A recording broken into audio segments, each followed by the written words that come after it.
皆さんこんにちは。好奇心 TV です。今回の動画では電気料金の基本についての情報をシェアしたいと思います。SNS やメディアなどで電気料金があまりに高いことで悲鳴に似た書き込みが多いことはご存知だと思いますが、そもそも電気料金の仕組みについてよく理解ができていない方が多いのではないでしょうか。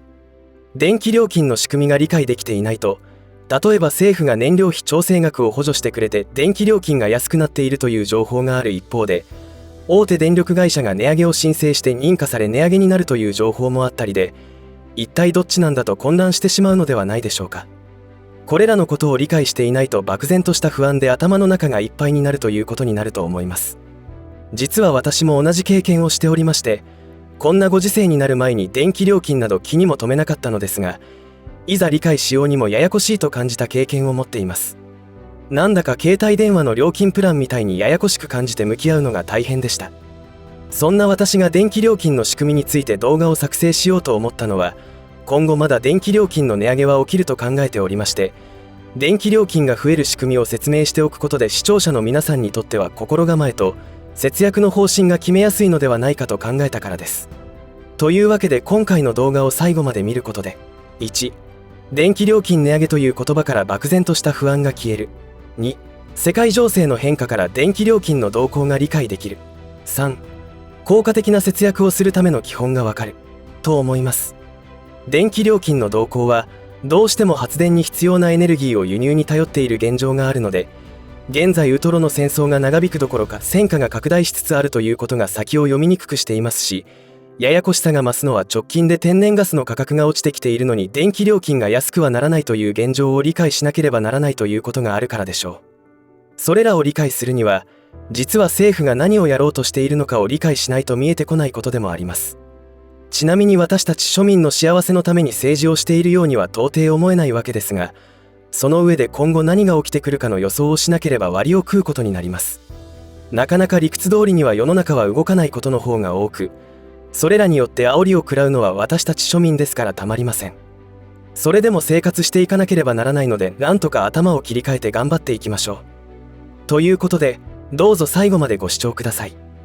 このチャンネルでは、自分や家族の身を守るためにできることや、日本人がこれ以上騙されることがないようにするための情報を発信しています。チャンネル登録がお済みでない方はぜひチャンネル登録をお願いします。そしてこの動画に共感できましたら拡散の協力をお願いします。さて、電気料金の仕組みについて説明をしていきますが、大手電力会社、新電力会社から出ている料金プランの説明まではいたしません。あまりに多くの種類と独自のプラン名があるので対応しきれません。電気料金の理解を難しくしているのは、そのプランの多さが原因かもしれません。しかし、今回説明する電気料金の仕組みはそれらのプランの基本となっていることなので、この動画の内容が分かれば、それぞれのプランの違いは何かということを理解できるようになると思います。まず、電気料金の内訳はご覧のようになっており、基本料金、電力量料金、再エネ賦課金の合計が請求されているということになります。よく電気料金と電力量料金の違いで混乱しないでしょうか。私などはこれがなかなか飲み込めずイライラしたものです。いずれにしてもこの3つの料金が合計されて請求されています。その中で自由料金と規制料金というものがあることは聞いたことがあると思います。これは何かと言いますと、規制料金とは従来からある大手電力会社のメニューで、消費者保護の観点から自由に電気料金を改定できないメニュー料金のことです。値上げするには国の認可が必要となります。一方、自由料金の多くは新電力会社のメニューと一部大手電力会社のメニューに見られるもので、国の規制がなく自由に料金設定、改定ができるメニュー料金のことです。ところが電力業界では、一昨年から続く国際的なエネルギー価格高騰により、発電にかかる費用が2倍から3倍ほどに膨れ上がっています。大手電力会社をはじめ、多くの新電力会社は自由料金メニューの燃料調整費で上限撤廃を行い、膨大な発電費用の上昇分を価格に転嫁しています。一方で規制料金メニュー内の燃料費調整額の改定は電力会社が勝手にできません。なので燃料費調整額の上限超過分は電力会社が負担しているというわけです。しかし、大手電力会社も現状の規制料金メニューのままでは事業継続性が困難になることから、一部で国に料金改定の申請をしています。これが4月にメディアで騒がれていた電気料金値上げ申請というわけです。なんとなく理解できてきたでしょうか。そういった背景を踏まえ、電気料金の内訳について話していきます。まずは基本料金についてですが、説明をシンプルにするためにアンペア制だけを取り上げて説明します。これは何かというと、契約するアンペア数が上がれば基本料金は高くなるというものです。アンペアとは一度に流れる電気の量だと思ってください。狭い家で電気を使う場所が少なければ、低いアンペアで契約するため基本料金は低くなります。一方、広い家で電気を多く使う場合や、電気を使う設備が多い場合は高いアンペアで契約するため基本料金は高くなります。どういうことかというと、例えば一番安い10アンペアで契約したとします。お母さんが電子レンジを使っている時に娘さんがドライヤーを使ったとします。このような状態で電気が10アンペア以上使った時にブレーカーが落ちる、つまりオフになって家の中が真っ暗になるということが起きます。なので契約アンペアの設定はその家の電化製品の使い方で変わってくるものですし、究極に節電するなら契約アンペアを低くするということをすれば、節電に協力的ではない子どもたちがいても反強制的に電気を使えなくすることができるというものです。しかしたびたびブレーカーが落ちていたら不便ですし、スイッチが入るたびに電気を大きく消費する電化製品もあるので、かえって電気料金が高くなってしまうケースも出てきます。なので単純に低いアンペアで契約すれば良いというものではありません。次に電力量料金です。これは基本料金のように使っても使わなくても請求されるものとは違い、使った分だけ請求されるものでとても分かりやすいです。電力量料金は 1kWh を基本の単位として単価が設定されています。電力量料金は図のようにこの単価に使用した電力量をかけて計算します。単価の内訳の説明は複雑になるので割愛します。この単価は電力会社によって異なりますが、1kWh につきいくらという電力量料金の単価が3段階で設定されている場合もあります。つまり電力を使う量が増えるほど単価が高くなる仕組みで、これを3段階料金と呼びます。電力会社の多くは使用した電力量に応じて電力量料金の単価を3段階に分ける3段階料金のシステムを採用していますが、電力自由化で他のプランも出てきていますので、それぞれの利用状況によって賢い選択ができるようになりました。普通は使えば使うほど安くなるという感じがしますが、電気料金については逆になることが多いということです。その理由は、使えば使うほど高くなると設定することで省エネが実現できることを狙ってのことだと言われています。この電力量料金の中には、最近よく聞く燃料費調整額というものが含まれています。調整費ということで、例えば天然ガスの輸入価格が安くなれば減額してくれるし、高くなれば増えるということで調整費という言葉が入っているのですが、ここしばらくは高いままであるので、電力会社の経営危機回避のため上限が撤廃されている状況です。そこで今政府による補助事業が実施されているのがこの部分となります。ただしこれは期間限定で2023年1月使用分から9月分まで 1kWh あたり7円を負担してくれており、10月使用分については 3.5 円負担される予定です。この補助に関して私たちが何か手続きをする必要はなく、自動で割り引かれた金額が請求されてきますのでご安心ください。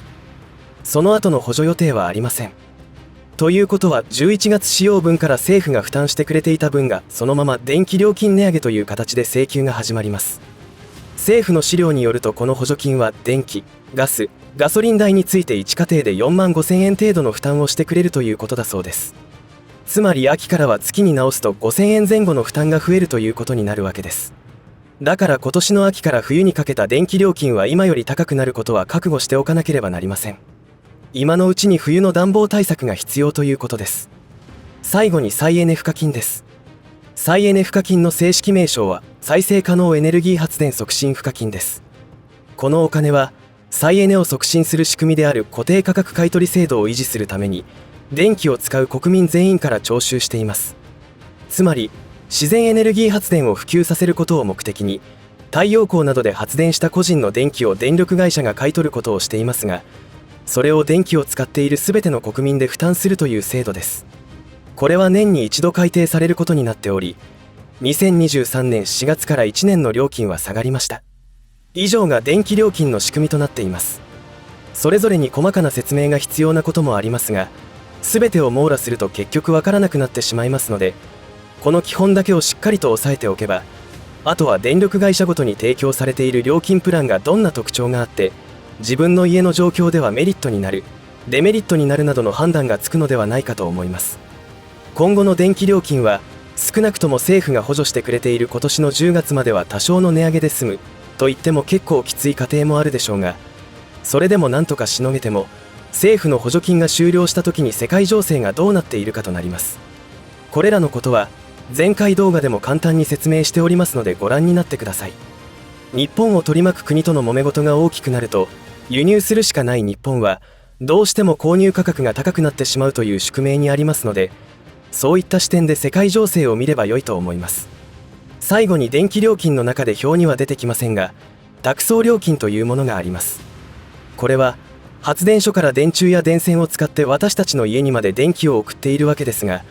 それらの維持管理費が年々高くなってきている関係で、ややこしい説明を飛ばして結論だけ言いますと高くなっていきます。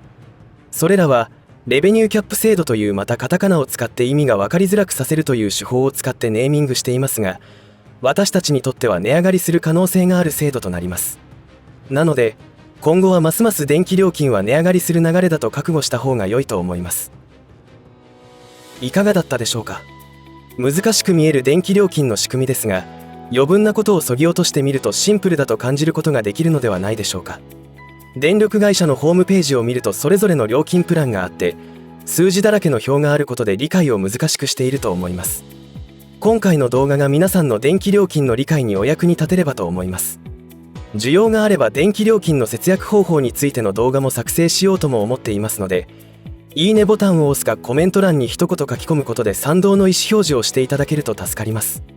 今世界情勢は本当に油断ならぬ状況になってきましたし、世界中で起きている地震、日本列島付近の地震の多さにも注意しなければならないと思います。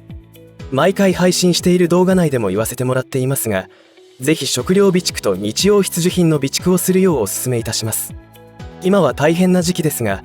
大きく見て世界は良い方向に向かっています。今起きている数々の試練は、ろくでもない輩たちのような悪い海を出すために必要なことだと思います。共に大変な時代を生き延びていけるよう頑張りましょう。長い時間お付き合いありがとうございました。以上で今回の話は終わりとしますが、皆さんの応援が次の動画作成の力になりますので、いいねボタン、チャンネル登録、通知設定をオンにしていただけると嬉しいです。また、よろしかったらこの動画のシェアをお願いいたします。最後までご視聴ありがとうございました。好奇心 TV でした。